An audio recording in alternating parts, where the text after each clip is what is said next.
E vi outro anjo voar pelo meio do céu, e tinha o evangelho eterno, para o proclamar aos que habitam sobre a terra, e a toda nação, e tribo, e língua, e povo, dizendo com grande voz: temei a Deus e dai-lhe glória, porque vinda é a hora do seu juízo, e adorai aquele que fez o céu, e a terra, e o mar, e as fontes das águas. E outro anjo seguiu dizendo: caiu Babilônia, aquela grande cidade, que a todas as nações deu a beber do vinho da ira da sua prostituição.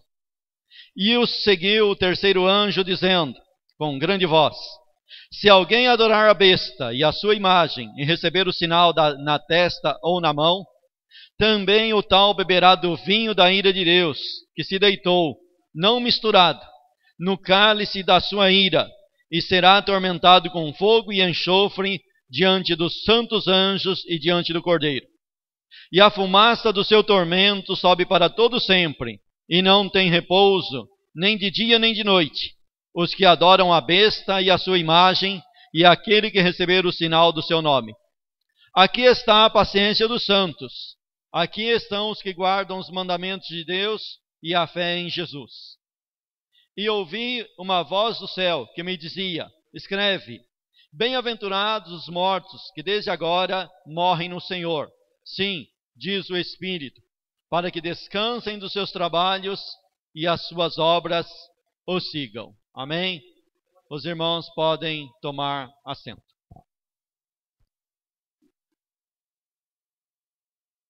E vi outro anjo voar pelo meio do céu. Aqui estamos diante de uma palavra revelada ao apóstolo João.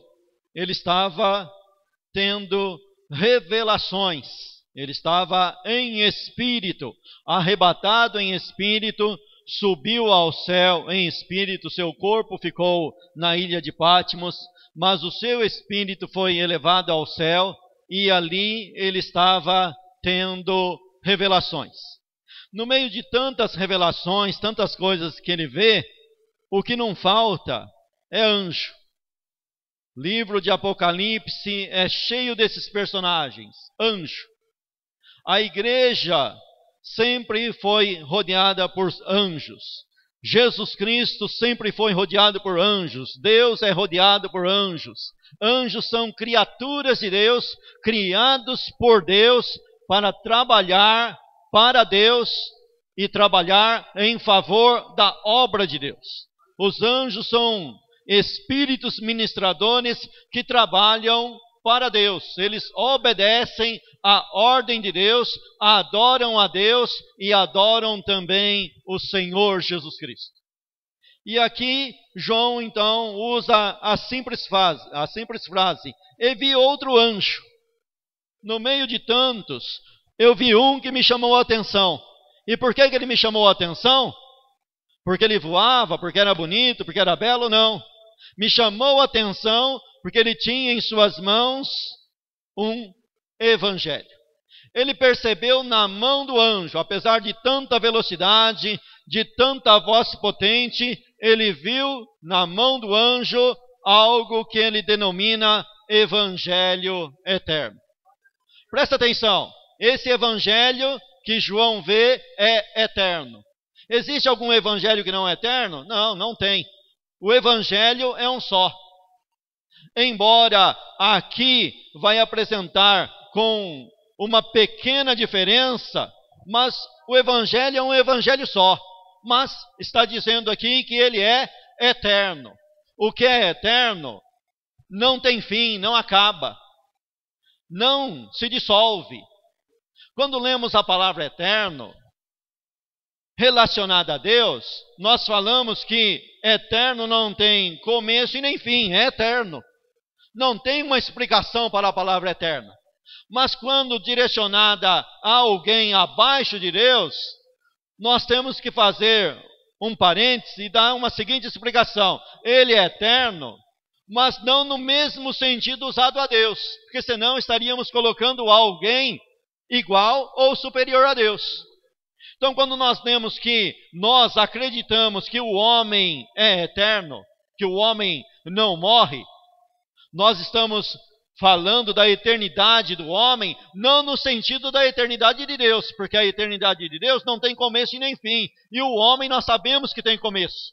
O homem tem um início. O homem é criatura. Quando nós dizemos que os anjos são eternos, eles não morrem, nós não estamos usando a palavra eterno no mesmo sentido que é usado para Deus. Porque os anjos, como criatura, têm um início. E Deus, na sua eternidade, não tem um início, é eterno, não tem uma explicação para a palavra eterno quando direcionada a Deus. Mas, direcionada a alguma coisa criada por Deus, então nós temos que fazer esse parênteses. Ele tem algum início, mas não tem um fim. Presta atenção que o anjo tem algo nas mãos que não tem um fim. Você tem algo em suas mãos que não tem um fim, que é para todo sempre. Que é, segundo está escrito lá em Hebreus, no capítulo 13, que o pastor Pedrosa leu de manhã aqui, uns versículos acima do texto que ele leu, lá chama de concerto eterno. Algo que foi feito na eternidade, antes da criação do homem, e esse algo é para todo sempre.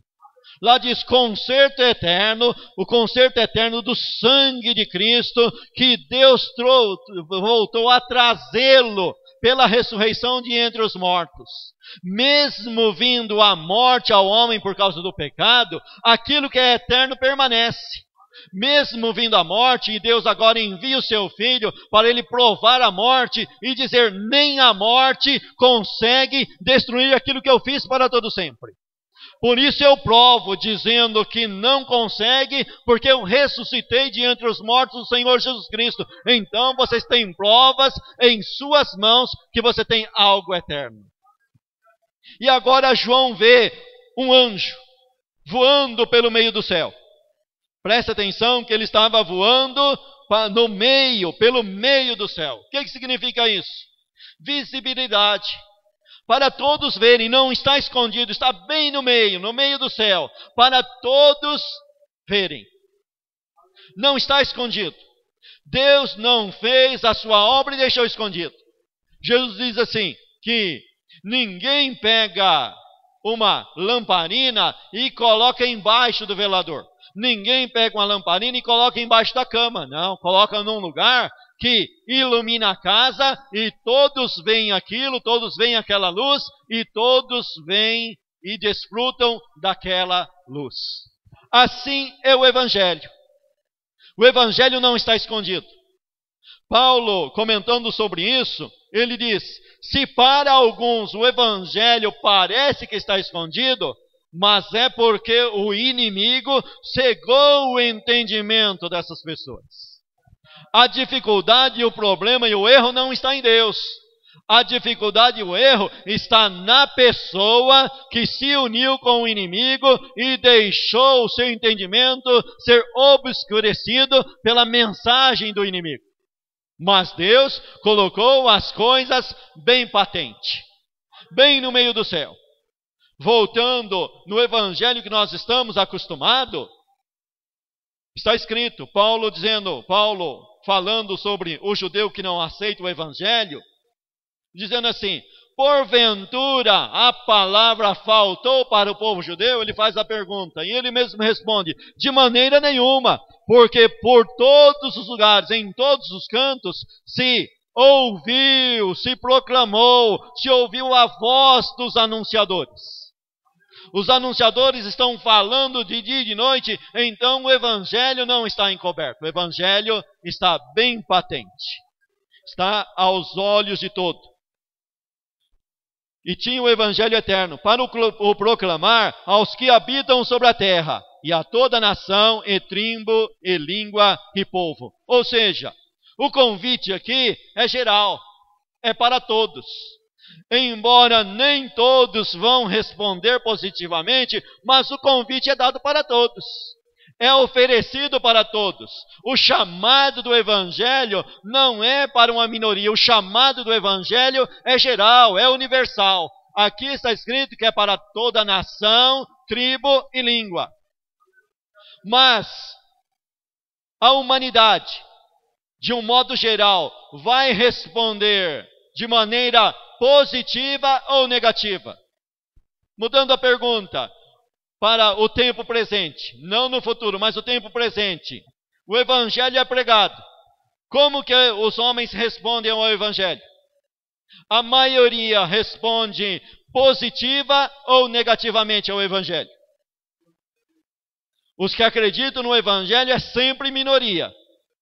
Os que creem no evangelho é sempre minoria. E quando você vai nos que acreditam no evangelho, na igreja visível, e você começa a ter comunhão dentro dessa igreja visível, você percebe que dentro da igreja visível, nem todos que estão dentro da igreja obedecem o evangelho.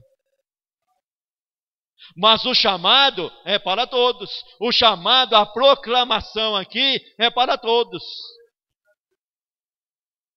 Agora, dentro desse evangelho aqui que nós estamos comentando hoje, que ele é pregado para todos, aqui tem uma pequena diferença que não se dá ênfase nem ao arrependimento e nem à salvação.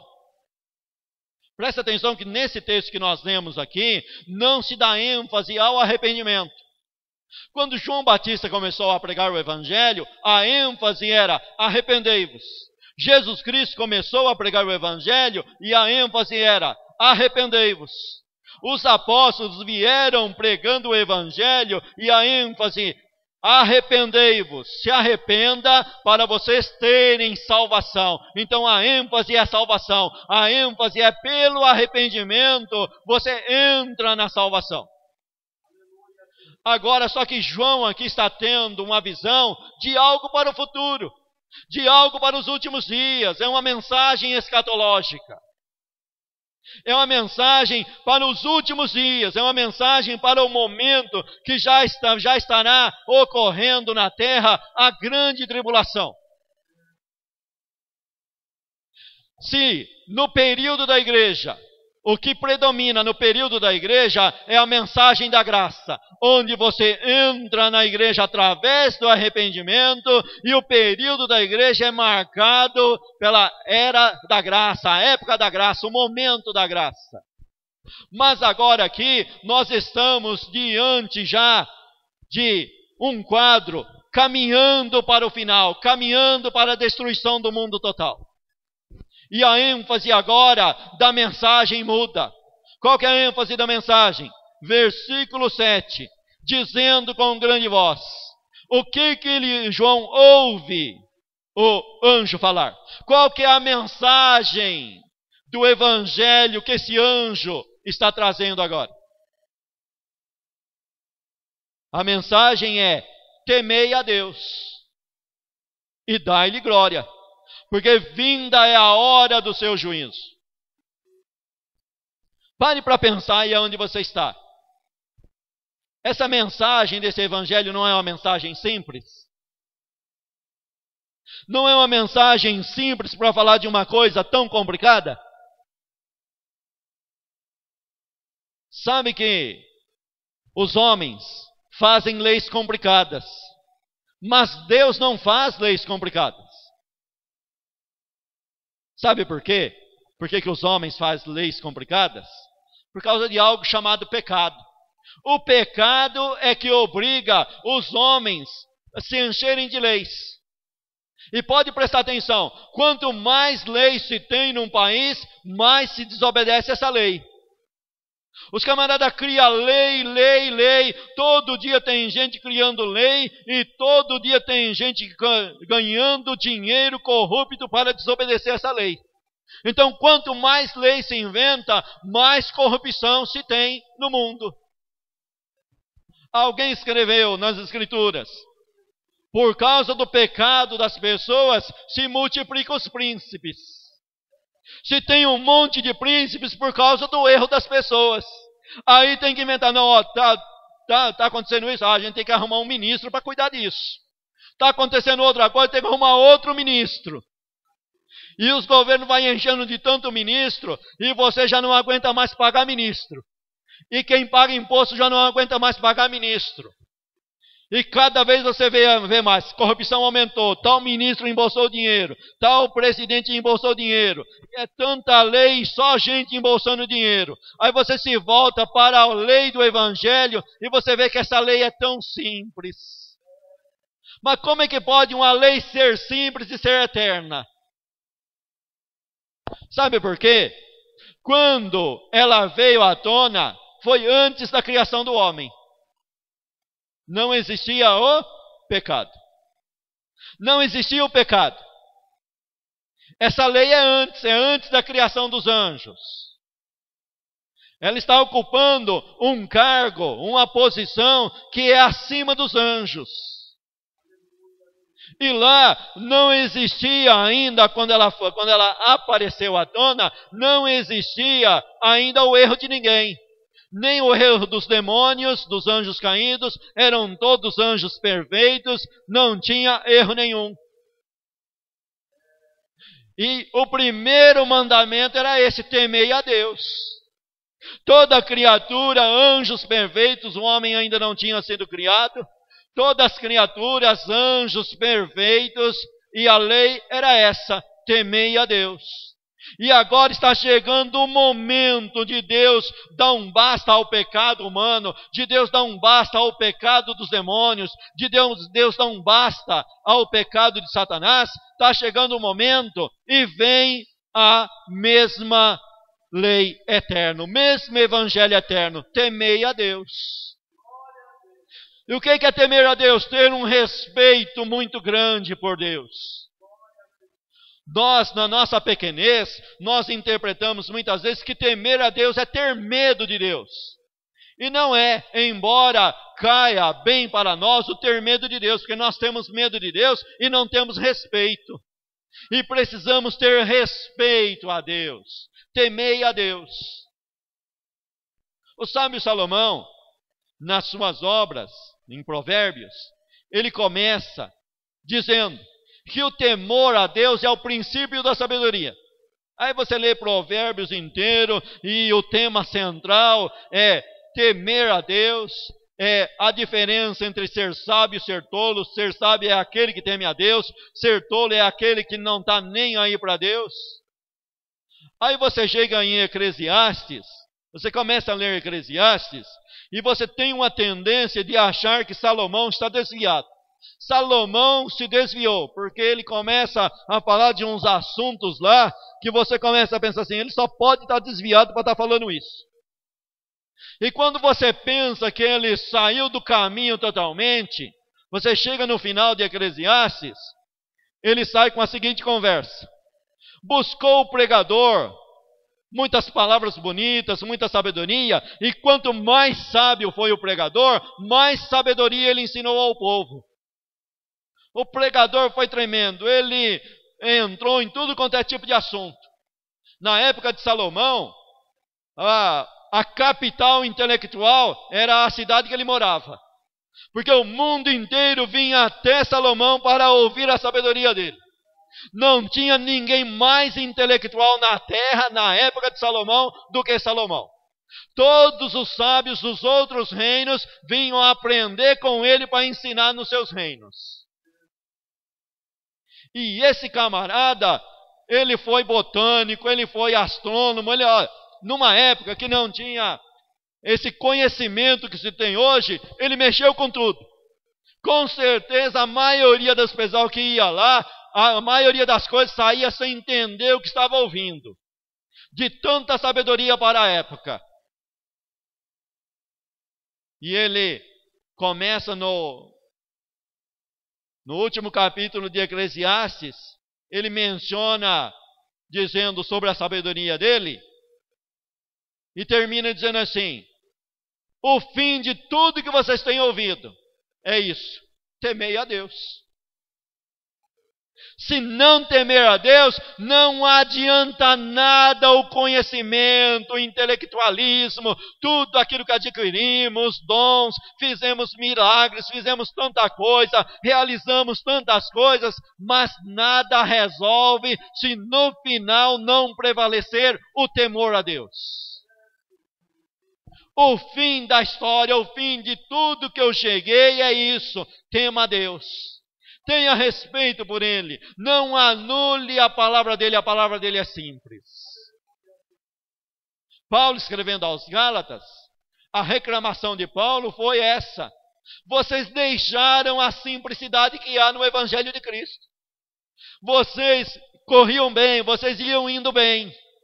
Vencendo pela fé, sendo justificados pela fé, vivendo pela fé, andando de fé em fé, mas de repente vocês quiseram voltar e abraçar a lei, o judaísmo.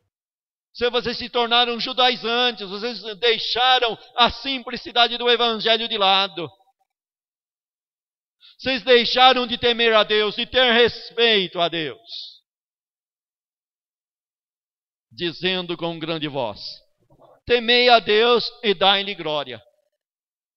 O que é dar glória? Aqui está uma palavra que é eterna. Que lá nunca perderemos o temor a Deus. Que agora, aqui no momento que está sendo falado isso, para os ouvintes da grande tribulação, da grande aflição, está sendo dizendo para eles: temei a Deus. Teme a Deus e dai-lhe glória. Mas o que é dar glória? Porque dar glória é algo, é um mandamento eterno. No meio pentecostal, dar glória é falar glória a Deus. É vir uma mensagem e glória a Deus. E vai por aí afora. É a interpretação comum no meio pentecostal que dar glória é falar glória, glória, glória, glória. Mas peguemos um personagem lá no Velho Testamento, Acã. Josué chegou para ele em meio ao julgamento que estava sendo feito sobre ele, quando tudo já estava à tona, e já sabia que era ele. Josué chama ele no canto, diante de todas as pessoas, e fala: que fizeste? Dai glória a Deus e fala o que você fez. Dar glória a Deus lá, naquela passagem lá, é simplesmente confessar o que fez. Acã chegou e falou: eu fiz isso e fiz isso. Dar glória a Deus ali é confessar o seu erro. O que o anjo está pedindo aqui? O que o anjo vai pedir aqui para as pessoas em plena grande tribulação? Dá glória a Deus. Comece a falar o que você fez de errado. Se volta para Deus. Se inclina para Deus. Tenha medo de Deus. Não fique falando como o Nécio lá do Salmo 36. Que diz: ó, Deus não está vendo nada. Deus não enxerga nada. Eu estou fazendo e Deus não está vendo nada. Deus não enxerga o que eu faço. O certo ou errado, Deus não enxerga. Não é esse o pensamento bíblico e não é essa a verdade. Deus vê o que você faz de certo e Deus vê o que você faz de errado. Dá-lhe glória. Dá-lhe glória. Salmo 139. Da onde eu me irei do teu espírito? O salmista ali não estava em transe, ele não estava falando em língua estranha, ele não estava pulando, se bem que ele, muitas das vezes ele era feito a isso. Davi pulou na presença de Deus, mas quando ele escreveu o Salmo 139, ele estava meditando quietinho, bem no seu canto, e disse: da onde eu me irei do teu espírito? Para onde eu fugirei do teu espírito? Se eu ir lá no inferno, você está lá. Se eu descer no mais profundo do abismo, o Senhor está lá. Se eu subir nos mais altos céus, o Senhor também está lá. Dá-lhe glória. Dá-lhe glória. Antes de eu estar falando, Deus já sabe. Antes de eu cometer o erro, Deus já sabe. Antes de eu fazer o bem, Deus já sabe. Antes de eu me arrepender e acertar Jesus Cristo, Deus já sabe. Deus já sabia isso na eternidade. Nenhuma palavra chegou na minha boca e Deus já sabe, porque Ele já sabe desde a eternidade. Dá-lhe glória. E os camaradas aqui estão fazendo um monte de erro, matando um monte de crente, pensando que Deus não está vendo. Pensando que Deus não se importa. Cometendo um monte de injustiça, pensando que Deus não se importa. Sabe por que o homem não dá glória a Deus? O sábio Salomão escreveu com muita propriedade que, por se tardar o juízo sobre a má obra, por isso o coração dos filhos dos homens estão sempre prontos para praticar o mal. E aí você vai no profeta, Deus fala com o profeta assim: vocês, pecadores, pensaram que eu sou igual a vocês? Vocês estão enganados, eu não sou igual a vocês. Se eu estou demorando para trazer o juízo, isso não significa que eu sou igual a vocês. Não significa que eu não vou trazer o juízo, mas eu vou trazer o juízo sobre vocês. Eu não sou igual a vocês. Dá-lhe glória, ele sabe todas as coisas. Porque vinda é a hora do seu juízo. Voltando lá em Eclesiastes, no último capítulo lá de Eclesiastes, capítulo 12, quando ele fala que o fim de todas as coisas é temer a Deus. E ele dá um motivo. Porque Deus há de trazer a juízo todas as obras, quer sejam boas, quer sejam más. Não vai escapar nenhuma obra do juízo de Deus. O juízo de Deus virá sobre todas as obras. Isso daqui é um evangelho eterno. Ouça, vindo é o seu juízo. O seu juízo está às portas. O seu juízo vai chegar. O seu juízo está vindo. Você já parou para pensar? De repente vem um camarada de uma determinada seita aí e fala para você assim: não existe inferno. E inferno não existe. Isso é invenção do homem. Não tem inferno. E ele dá um motivo por que não tem inferno, no que ele acredita, por que não tem inferno. E ele diz assim: Deus é o Pai. É o Pai. Ele é o Criador de todos. É o Criador. Você acha que esse Criador, que é bom e é amor, vai pegar a sua criatura e vai jogar no inferno, num lugar de sofrimento? Esse é o pensamento dele. No pensamento dele, no ensino dele, naquilo que ele aprende, não existe inferno. Se não existe inferno, não existe juízo, não tem julgamento, não existe juízo para ele. E aí você senta com a sua inteligência e começa a pensar: se não tem juízo, para que servir e temer a Deus? Se ninguém vai dar conta de nada, para que andar na retidão? Se um camarada tipo Hitler matou milhões e milhões de pessoas, vai chegar lá na frente e não tem nenhum juízo para ele. Para que acreditar num Deus desse que não vai fazer um juízo sobre uma pessoa tão má? Aí você transfere esse pensamento para o pior das criaturas, que é Satanás, que vive aí detonando o mundo inteiro. Vai chegar lá no final, não vai ter juízo sobre ele, então para que temer a Deus? Mas aqui está escrito, e aqui está falando que o juízo de Deus vem, e o juízo é uma mensagem eterna e não vai ser anulada. Não tem anulação para o juízo. Temei a Deus porque o seu juízo está vindo. Só que na época da proclamação disso aqui, aqueles que acreditam em Cristo vão estar sendo mortos. E os camaradas que vão estar ouvindo isso aqui não vai dar nenhuma bola para o que está se falando, para o que está sendo proclamado. Assim como hoje se prega o evangelho da graça e ninguém está nem aí para o evangelho da graça. Assim será também nesses dias. E você olha aqui, quem João está vendo, um anjo pregando esse evangelho.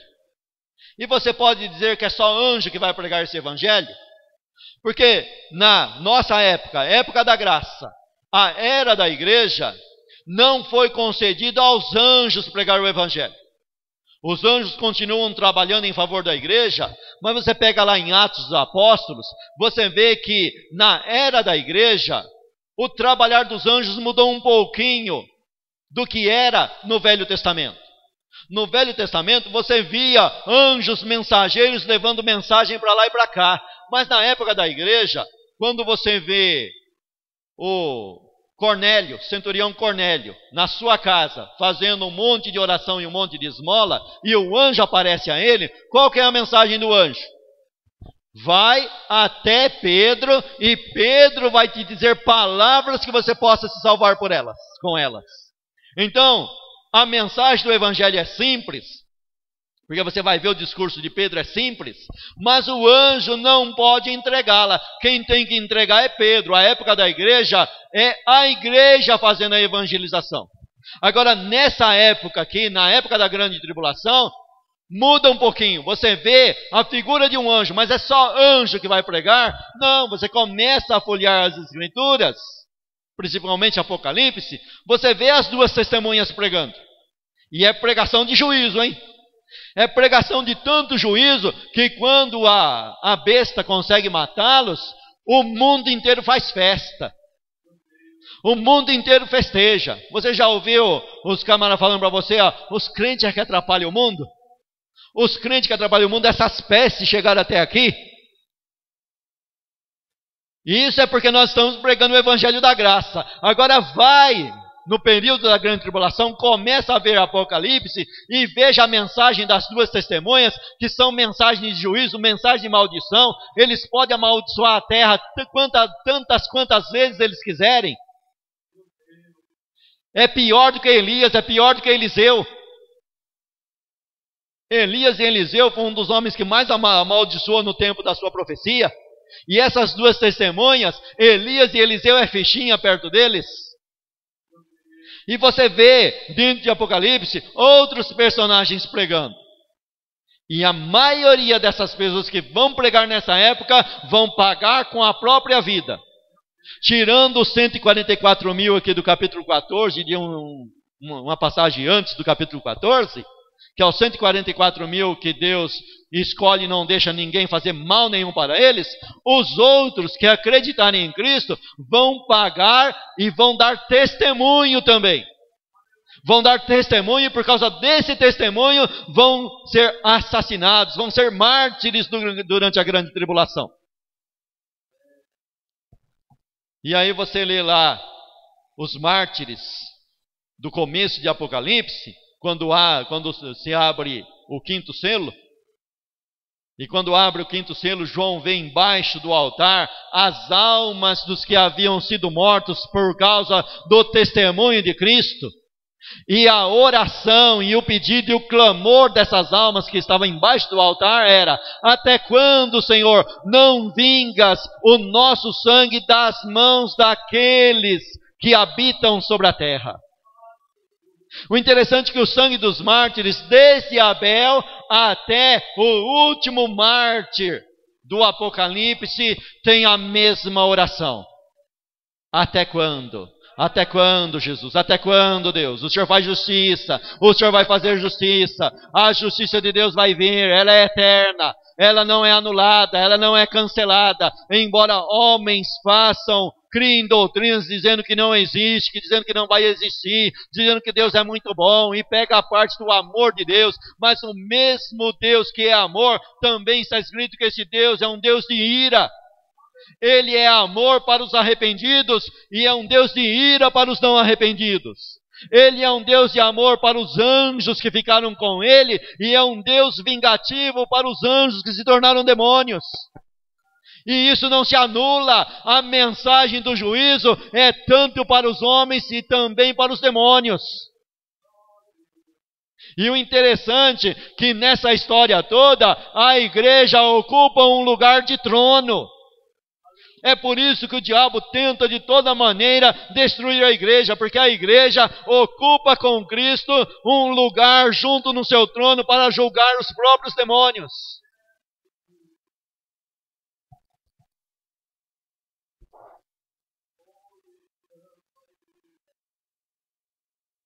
Dizendo com grande voz: temei a Deus e dai-lhe glória, porque vinda é a hora do seu juízo.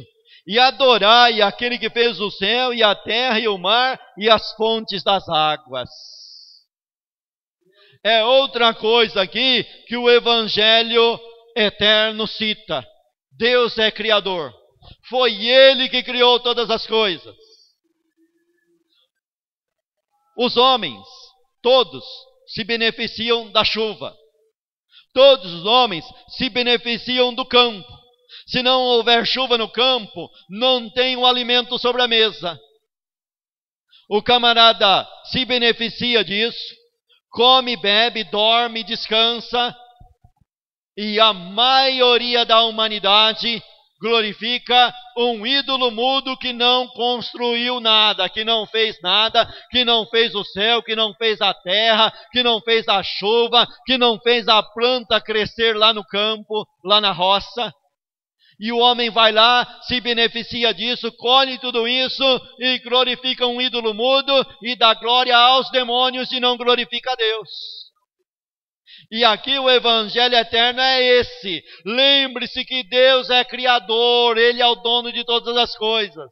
Se Ele é o dono do mar, Ele também é o dono das fontes. Fonte sem mar, sem fonte, fonte sem mar não existe.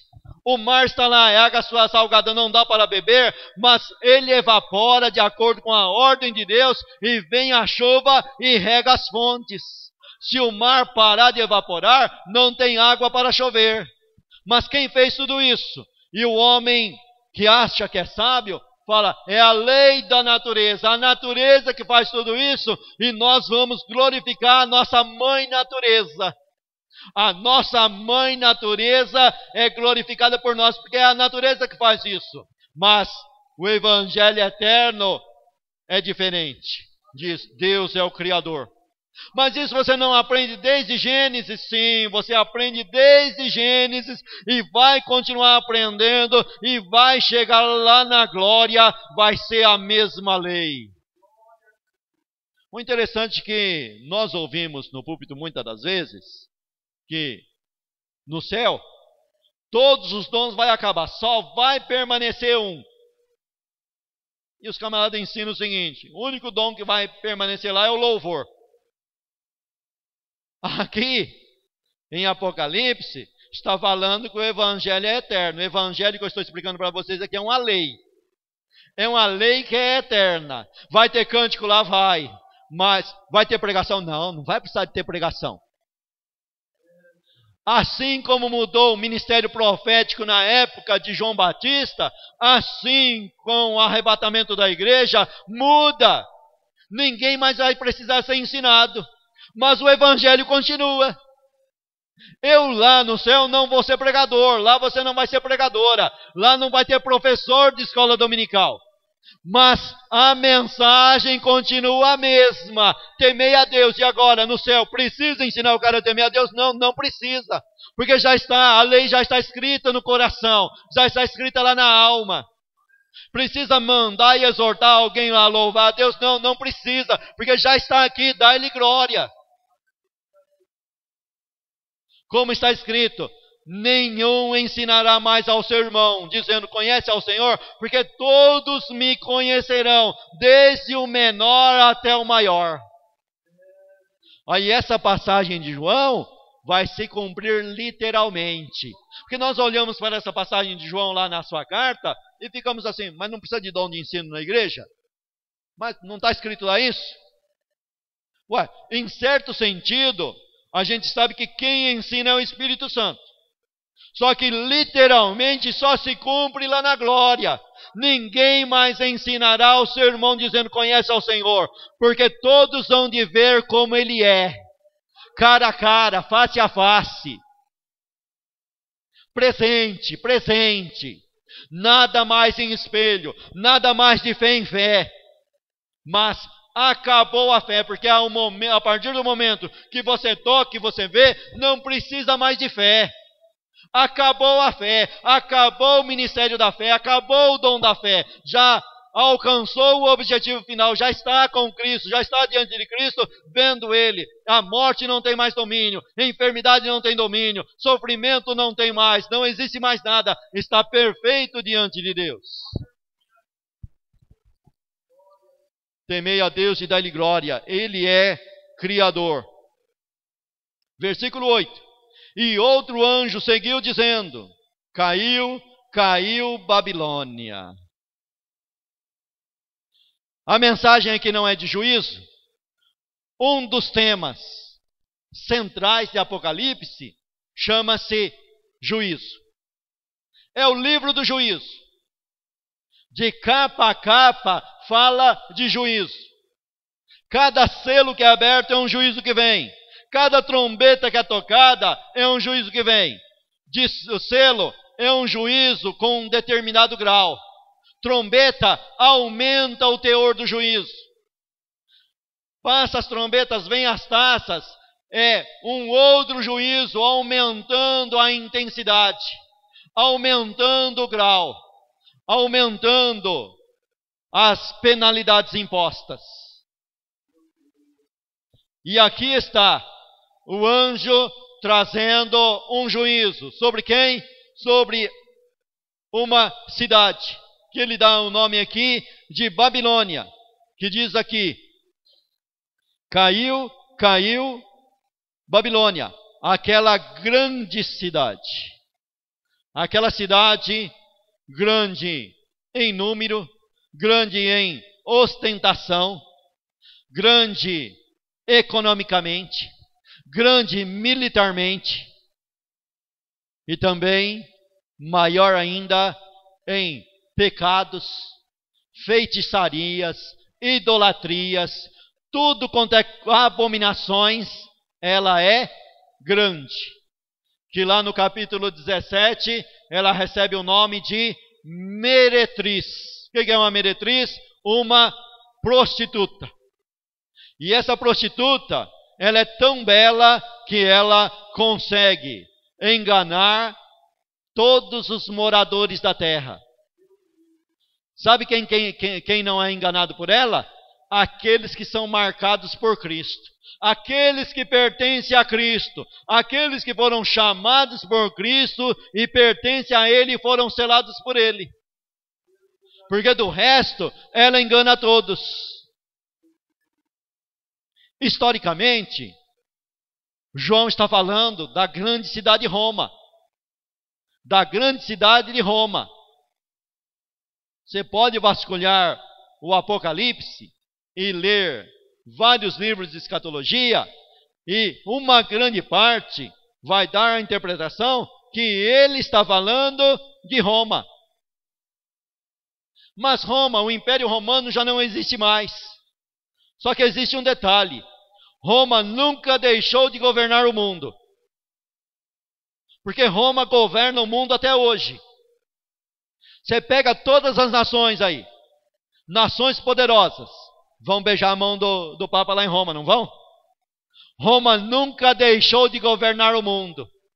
E nunca deixou de dar a sua prostituição para tudo quanto é rei, para tudo quanto é igrejas que se unem a elas. Então você busca lá na história e vê que Roma foi invadida, Roma foi conquistada, mas ela nunca deixou de interferir no mundo inteiro até hoje. E vai continuar até o momento que Deus falar basta. E o interessante é que quando acontece isso aqui em Apocalipse, que ainda não aconteceu, acontecerá, há festa no céu. A festa começa no céu. Os anjos começam a louvar a Deus, porque os anjos vê tudo isso. E até os anjos, você já encontrou o anjo orando? É perigoso falar sobre isso, porque os camaradas começam a colocar anjo como intermediário, né? Mas você encontra anjo orando, sim. Você tem que tomar maior cuidado, porque o homem é idólatra por natureza. O homem gosta de pegar uma desculpa para ser idólatra. Mas você encontra lá em Zacarias, o anjo perguntando, até quando, Senhor? O Senhor não terá misericórdia de Jerusalém? Você encontra. O negócio é tão feio, a prostituição é tão grande, que até os anjos clamam por vingança. Não é só as almas, é outro perigo, né? A gente cita Apocalipse, as almas clamando lá embaixo do trono lá, e daqui a um pouco estamos inventando que a alma está voltando, que existe reencarnação, inventando. Mas não é nada disso. O sangue de Abel clama até hoje, e os anjos também clamam por justiça. E quando acontecer a justiça, os primeiros a louvar a Deus é os anjos. Depois entra a igreja cantando junto com os anjos, pela vingança de Deus contra os homens pecadores desse mundo dominante, contra a grande cidade. Sabe que nós não estamos preparados para fazer parte do julgamento? Porque nós temos a tendência de querer perdoar onde Deus não quer perdoar. Vocês já leram lá a história de Samuel para com Saul? Que Deus falou para ele: Samuel, até quando você vai ter dó, compaixão de Saul, havendo eu o rejeitado? O interessante é que o homem, ele erra na sua ira e erra no seu amor. Às vezes ele tem ira de uma pessoa que ele não deveria ter, e tem compaixão de uma pessoa que ele não deveria ter compaixão. Mas lá na glória, graças a Deus que nós já vamos ser perfeitos e vamos ver o julgamento de Deus sobre os ímpios, e ao invés de ficar triste, nós vamos juntar em coro junto com os anjos, louvando e bendizendo a Deus e dizendo: Deus é justo pelo seu juízo. Deus é santo, é poderoso, é soberano, e Ele sabe o que faz, e Ele trouxe o julgamento, e Ele é certo nesse julgamento. Sabe por quê? E os anjos vai dizer aqui, no capítulo 17 e 18 de Apocalipse, na queda de Babilônia: porque ela derramou o sangue dos santos, também é justo que Deus dê sangue para eles beberem. Vai ter a praga do Egito, a água se tornando sangue, vai ter essa praga. Por quê? Porque desde o começo do mundo, o justo paga com a vida. O acreditar em Deus começou com Abel, e até o final do mundo, os santos verdadeiros vão estar sendo mártires. E agora é justo Deus dar o pagamento para essas pessoas, para que dessa geração seja requerido, desde o sangue de Abel até o sangue do último mártir. Quando Cristo falou isso, era Zacarias, filho de Ido. Mas esse número de mártir aumentou e ainda não chegou no final. E vai ter uma grande quantidade de mártires na grande tribulação. A maioria dos que acreditarem em Cristo nessa época vão pagar com a vida. Por isso, está escrito aqui: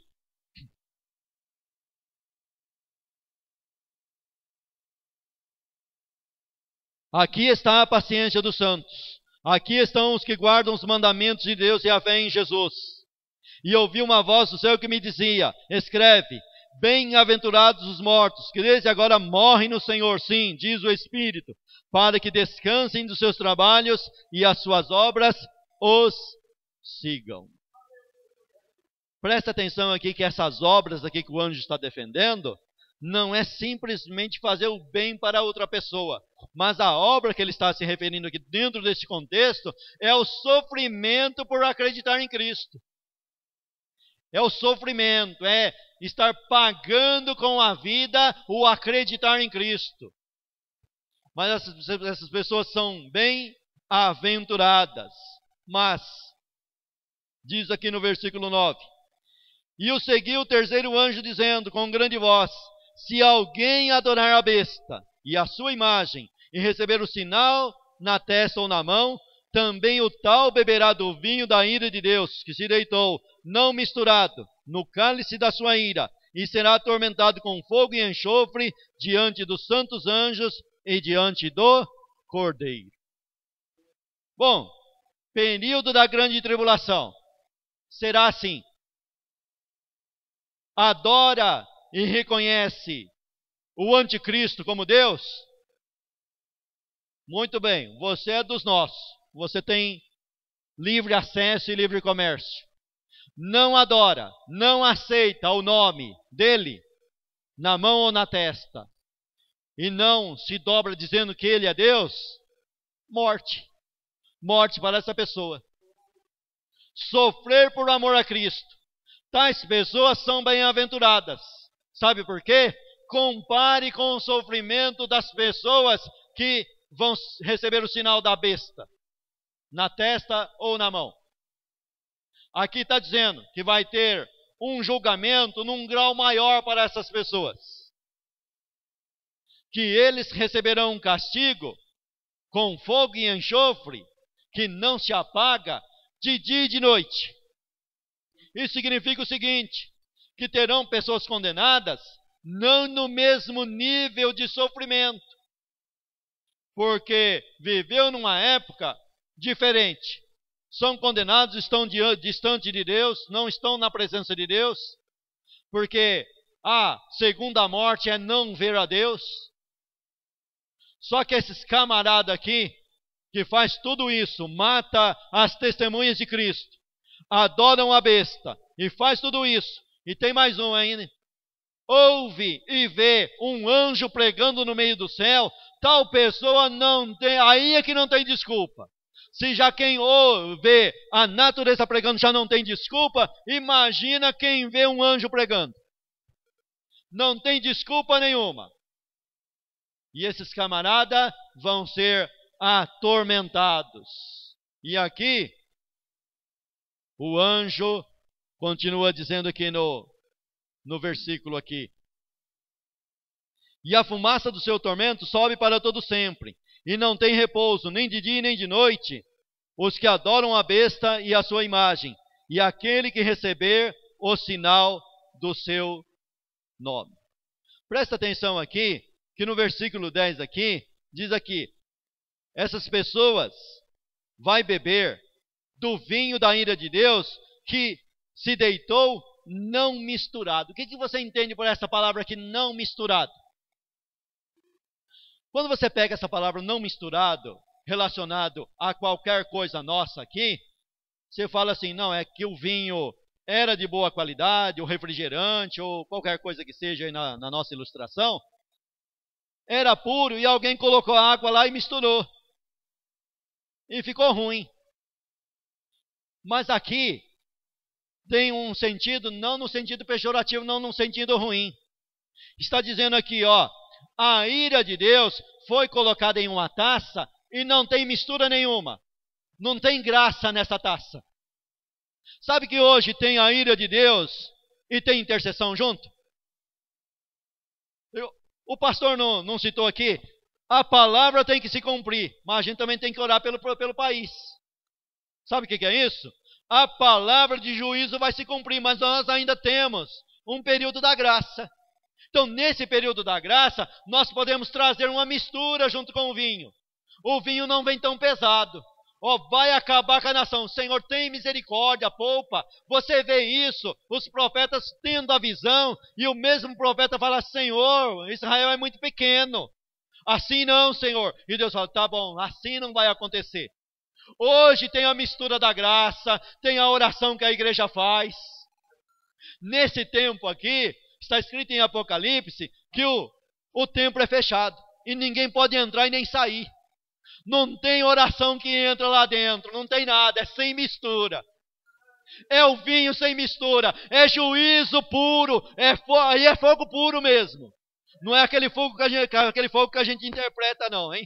É fogo de juízo puro sobre a cabeça dos ímpios. Está escrito, não vai ficar nem raiz e nem ramo. Não vai sobrar nada, é juízo puro, não tem mistura no meio do vinho. Já que vocês não quiseram, eu vou dar do meu vinho. Vocês beberam um vinho da prostituição, agora eu vou dar meu vinho. É um vinho sem graça, é um vinho sem amor, é um vinho sem misericórdia, é um vinho sem compaixão. É um vinho tão sem juízo que você continua lendo aqui, ó, e é dito para um outro anjo lá no versículo na frente. Passa a tua foice na videira, passa a tua foice, colhe os cachos de uva e joga no lagar. Jogando no lagar, o que acontece? Vem o Senhor Jesus Cristo e pisa no lagar. Pisar no lagar é esmagar a uva para sair toda aquele sangue da uva. E assim vai acontecer com os ímpios.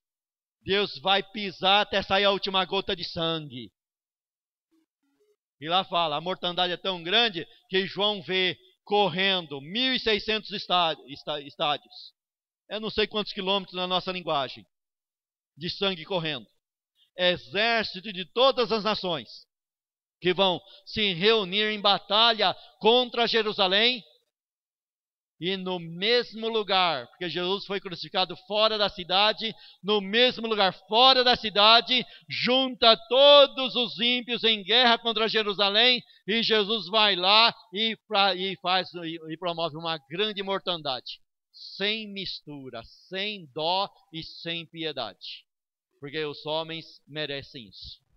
Que Deus guarde essa palavra no seu coração. Temei a Deus.